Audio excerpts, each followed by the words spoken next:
दोस्तों, मैं बहुत से टॉपिक्स पे आपको बोलता रहता हूँ, लेकिन एक बहुत ज़रूरी टॉपिक आपके लिए, आपके परिवार के लिए है। क्योंकि गुड पेरेंटिंग माने अच्छा माता पिता का बनना आपके ऊपर निर्भर ज़्यादा ज़रूरी करता है। अगर आप ठीक से बच्चे का लालन पालन नहीं किए हैं, उनको संस्कार नहीं दिए हैं, तो ये बच्चे चिड़चिड़े हो जाते हैं और आपने स्कूल में कमज़ोर हो जाते हैं पढ़ाई में। इसलिए अगर अच्छे पेरेंट बनना हो तो उसमें एक पढ़े किसी ने बोला था, साइकोलॉजिस्ट ने बोला था कि बच्चा एक फूल है, उस फूल को बढ़ने के लिए, उसको खिलने के लिए आपको जैसे माली करता है कि हम बगीचे को खाद पानी देते हैं, उसको धूप में रखते हैं, ऐसा ही आपको अपने बच्चों के साथ भी करना चाहिए। इसलिए मैं बोलते हैं गुड पेरेंटिंग क्या होती है, माने आप ऐसे बच्चों को पालें कि आपको बच्चे को खिलने और फूलने और बढ़ने का मौका दें। कभी कभी क्या होता है, हमारे पेरेंट्स हमसे चाहते हैं कि वो जो मैं नहीं कर पाया वो मेरे बच्चे करें। वो संभव नहीं है। अगर आप किसी खेल में माहिर थे तो आपका बच्चा भी उस खेल में माहिर हो। आप पढ़ाई में अगर IITN थे या मेडिकल में बहुत बड़े डॉक्टर बन चुके थे या बहुत बड़े IAS बन चुके थे, बहुत बड़े साइंटिस्ट बन चुके थे, क्या आपका बच्चा वो बनेगा? नहीं बना। आप अपने पुराने जमाने में जाइए जहाँ आपके पिता माता ने आपको कितनी मदद की और आप कैसे बन पाए, आगे बढ़ पाए।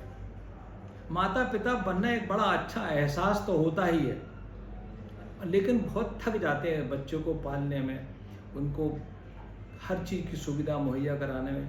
कोई भी माँ बाप कितना भी आर्थिक रूप से गरीब हो, लेकिन वो बच्चे को सबसे अच्छा खाना देगा, सबसे अच्छे स्कूल में पढ़ाएगा, सबसे अच्छी जगह वो भेजेगा, अच्छे खेल खिलाएगा और खाना भी अच्छा खिलाएगा और हफ्ते के हफ्ते कभी ना कहीं बाहर घुमाने ले जाएगा। लेकिन हम छोटी छोटी बातों पे चढ़चढ़ाते रहते हैं। देखो दूसरा बच्चा कितना अच्छा है, कितना बढ़िया कपड़े पहनता है।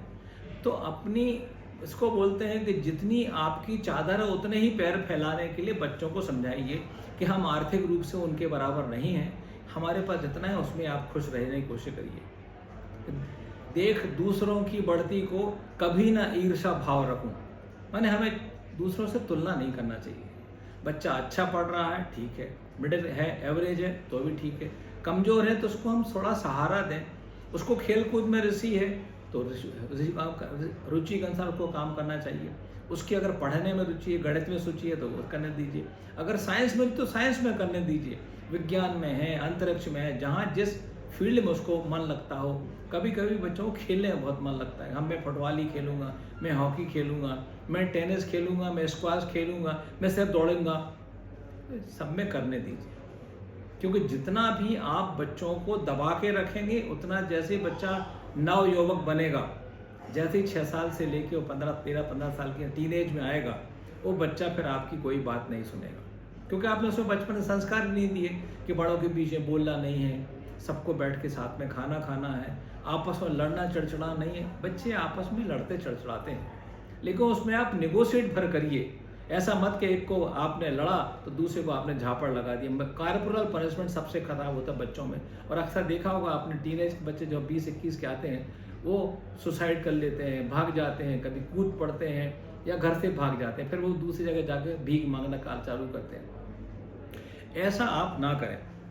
बच्चे में चिड़चिड़ाना और संस्कार दोनों इसलिए होते हैं कि आपने उसकी अच्छी पेरेंटिंग नहीं की, यानी आपने अच्छे संस्कार नहीं दिए।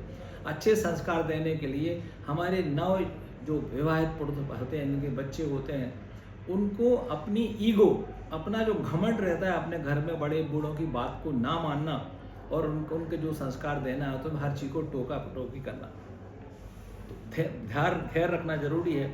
जैसे मैंने बच्चा फूल तरीका है तो उसको उसके माफिक उसको रखिए, उसके माफिक माली के माफिक उसको आगे बढ़ाने की कोशिश करिए। हर बात पे बच्चे को खींचना नहीं, चढ़चढ़ा नहीं।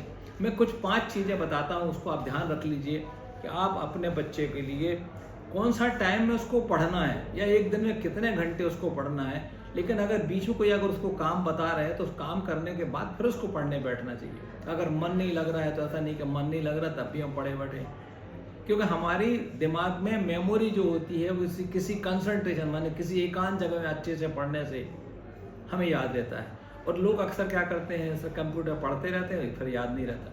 लिख लिख के और बोल बोल के पढ़ने से ही दिमाग में मेमोरी में रहती है और उसको एग्ज़ाम टाइम में हमें मेमोरी रिकॉल होती है, हम अच्छे नंबर से पास हो जाते हैं। लेकिन ऐसा नहीं करते।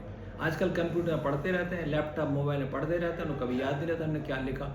इसलिए बोलते हैं, हमारे गुरुजी बोला करते थे, लिखिए, बोल बोल के पढ़िए और उसको 24 घंटे बाद जो क्लास में पढ़ाएगा उसको रिकॉल में आप जाइए तो आपको याद रहेगा। अगर आपने ऐसा नहीं किया तो बच्चे आपकी बात नहीं मानेंगे और विभिन्न तरीके फैंटेसी करना चालू करते हैं। हम पिक्चर जाएंगे, हम गुंडे लोगों के साथ घूमेंगे, हम बदमाशी करेंगे। ये फैंटेसी की आदत जब आती है जब माँ बाप को बच्चे के ऊपर और बच्चे का माँ बाप के ऊपर विश्वास नहीं होता, तभी ये फैंटेसी होती है।